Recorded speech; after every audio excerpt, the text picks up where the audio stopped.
अस्सलाम वालेकुम। सबसे पहले तो तमाम सहाफ़ी जो लापता और गुमशुदा अफराद के इंटरव्यूज़ करके भी ख़ुद को सहाफ़ी समझते रहे, कहते रहे और उन इंटरव्यूज़ का भी दिफा करते रहे, वो और उनकी सहाफ़त अब नंगी हो चुकी है।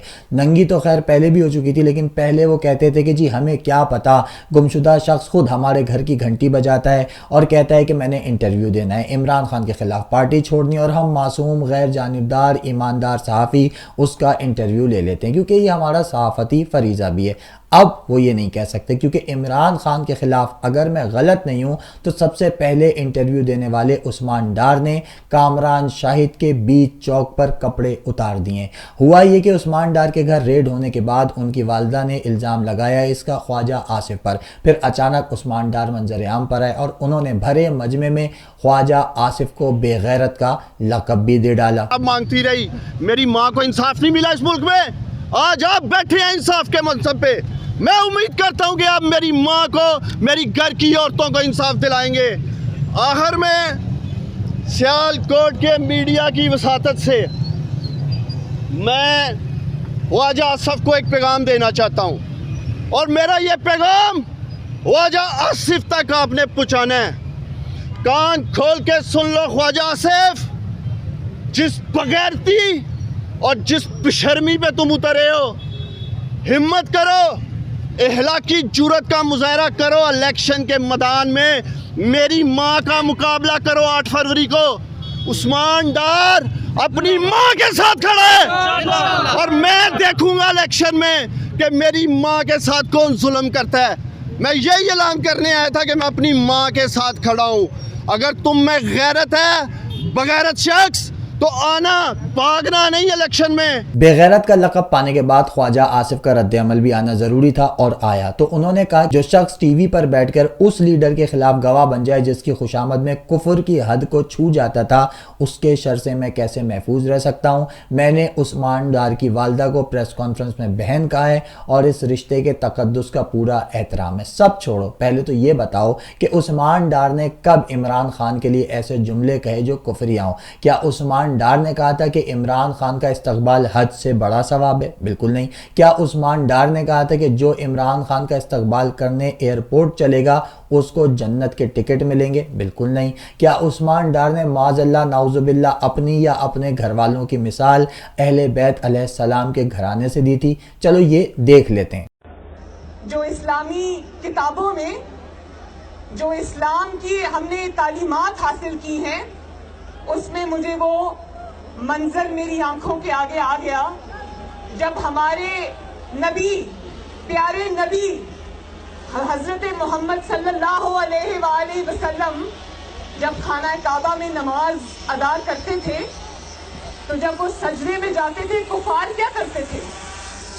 कुफार जो घिनौनी हरकत करते थे, तो हजरत फातिमा तो ज़हरा जो हमारे प्यारी नबी सल्लल्लाहु अलैहि वसल्लम की साहबजादी थी, वो उनके ऊपर से वो हटाती जाती थी और रोती जाती थी। तो मेरे भाइयों, क्योंकि फतह हुई ना, फिर क्योंकि वालिद हक पे था, वालिद सच्चे रास्ते पे था, तो नवाज शरीफ जो आपका लीडर है, मेरा लीडर है, मेरा बाप है, वो भी हक के रास्ते पे है। मेरे ख्याल से ख्वाजा आसिफ को इस किस्म की घटिया बात करने से पहले अपने गिरेबान में झांक लेना चाहिए जो मुकम्मल तौर पर चाक हो चुका है। दूसरी बात ख्वाजा आसिफ ने कही कि मैंने उस्मान डार की वालदा को बहन कहा है और मैं इस रिश्ते के तकद्दुस का पूरा एहतराम करता हूं। तो ख्वाजा आसिफ अपनी बहनों का एहतराम कैसे करते हैं ये भी देख लेते हैं। ये कुछ ट्वीट्स हैं जिनको ख्वाजा आसिफ ने रीट्वीट्स किया है। माँ के कपड़े फाड़ कर वीडियो बनवा कर इलेक्शन कैंपेन लॉन्च करने वाले इश्तिहारियों की सियासत का भी अपना लेवल है। तो यह है ख्वाजा आसिफ का अपनी बहनों के साथ रिश्ते का तकद्दुस, वो एहतराम जो ख्वाजा आसिफ करते हैं। और ये वही ख्वाजा आसिफ हैं जिसके मुंह पर स्याही फेंकी गई थी तो लोगों ने मुजम्मत की थी, लेकिन मेरे ख्याल से मुजम्मत बनती नहीं थी। अब आ जाते हैं उन सहाफ़ियों पर जो इस किस्म के इंटरव्यूज़ लेते रहे, जिनमें पहला नाम है कामरान शाहिद साहब का। उन्होंने ही उस्मान डार का इंटरव्यू लिया था। तो ख्वाजा आसिफ के इस ट्वीट पर उस्मान डार कहते हैं कि ख्वाजा आसिफ, वादा मुआफ गवाह तो तुम्हारे नाजायज़ बाप के खिलाफ उसका समधी इसहाक डार भी बना, जिसके तुम और तुम्हारा सारा ख़ानदान जूते पॉलिश करता है।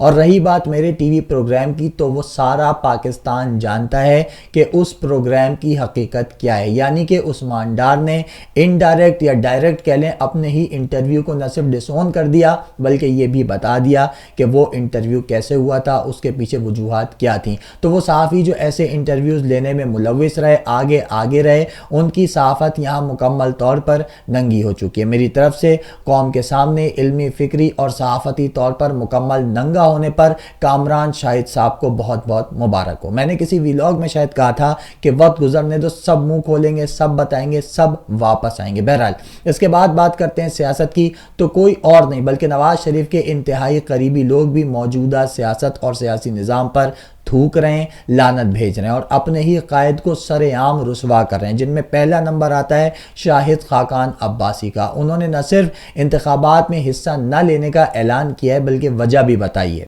लेवल प्लेइंग फील्ड से कभी इंसाफ आई थी, आज भी वही हालात है। सर आपने जिस तरह से तो शाहिद खाकान अब्बासी साहब कहते हैं कि जिस लेवल प्लेइंग फील्ड से तहरीक इंसाफ आई थी आज भी वही हालात हैं। अब देखो वो क्योंकि नून लीगी हैं तो उनका हक है तहरीक इंसाफ पर तनकीद करने का, जिसे मुस्तरद भी किया जा सकता है, लेकिन असल बात यह है कि वो अपने ही घर के राज खोल रहे हैं। वो नून लीगी होकर ही नून लीग को जैसे हुकूमत दी जा रही है वो सबके सामने बता रहे हैं। तो जो नवाज शरीफ आज यहाँ पर खुले सांड की तरह घूम रहे हैं उसकी वजूहात उनका कोई मुखालिफ नहीं बल्कि वो शख्स जिसको उन्होंने अपने हाथों से वजीर आजम बनाया था वही बता रहे हैं। और नवाज शरीफ की किस्मत में यही है कि जो शख्स उनका पसंदीदा होता है वही उनका पर्दा बीच चौराहे पर खींच देता है, जैसे कि परवेज़ मुशर्रफ साहब। नवाज शरीफ साहब ने उनको कई सीनियर्स को नज़रअंदाज करके आर्मी चीफ बनाया और बदले में परवेज़ मुशर्रफ ने उनकी हुकूमत का तख्ता उलट दिया। इसी तरह बाजवा साहब, नवाज शरीफ ने उनको भी अपनी मर्जी और पसंद से आर्मी चीफ बनाया। बाद में नवाज शरीफ ही साहब थे जो बाजवा साहब को गालियाँ दे रहे थे और हुकूमत ख़त्म करने का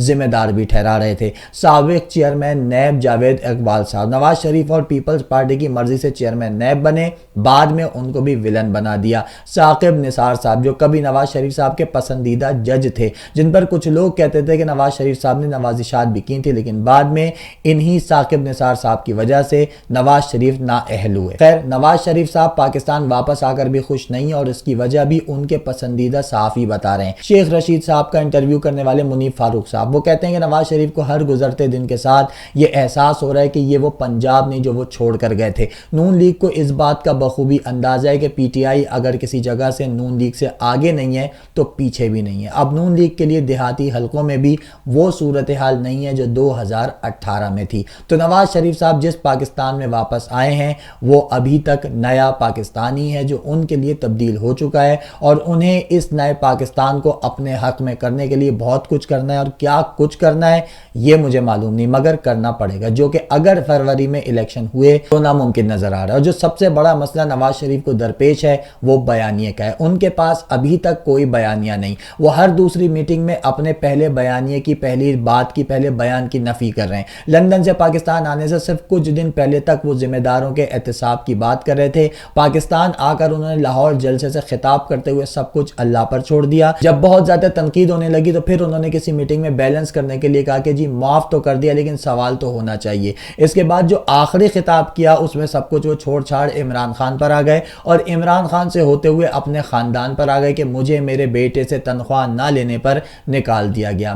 मुझे, मेरा खानदान, मेरी बेटी, मेरे बेटे, मेरी हुकूमत, इस मैं से नवाज शरीफ साहब अब तक बाहर भी नहीं निकले और इमरान खान भी उनके जहन से नहीं निकला। कई सियासतदानों के मुताबिक नवाज शरीफ साहब इस वक्त न सिर्फ बहुत कंफ्यूज हैं बल्कि वो इमरान खान की कॉपी करने की कोशिश कर रहे हैं। मोहम्मद अली दुर्रानी साहब कहते हैं कि इस वक्त हाल ये है कि जब से नवाज शरीफ साहब आए हैं उनका जो फोटो का पोस्टर है वो भी इमरान खान की कॉपी था। उसके बाद गाड़ी भी उन्होंने इमरान खान की तरह चलाई, वो एहतसाब और इख्तिलाफ भी इमरान खान की तरह करें। मतलब ये है कि उन्हें किसी ने इतना ओबेस कर दिया है इमरान खान से कि वो हर काम कर रहे हैं जो इमरान ने किया हुआ है। ना कारकर्दगी, ना बयानिया, ना अवाम में मकबूलियत, ना सियासत में कोई इज्जत, ना नजरिया, बस हुकूमत चाहिए। ये नवाज शरीफ का हाल है जिससे अब अवाम बखूबी वाकिफ हो चुकी है। जबकि दूसरी तरफ इमरान खान है, वो अपने नजरिए की वजह से ही जेल में है। कहता है मार दो जान तो अल्लाह को देनी है, किसी का खौफ नहीं। ये है दो सियासी मुखालफिन का सियासी किरदार, और जब इन किरदारों में इतना डिफरेंस आ जाए तो फिर मुकाबला बनता ही नहीं,